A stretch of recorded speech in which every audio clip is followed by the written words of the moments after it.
Today we'll be creating a MySQL database in Multicraft.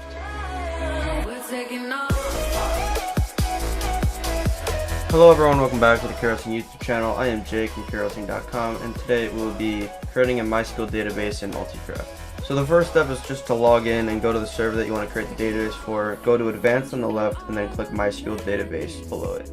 Next you just click Create Database, OK if a window pops up, and that is literally it. That's all you have to do. If you need further assistance, you can submit a ticket on the KyraHosting website. If you enjoyed this video and this tutorial helped you, then please give this video a like and consider subscribing for further videos. If you're looking to buy a server from KyraHosting, you can use the code KHYT on screen now.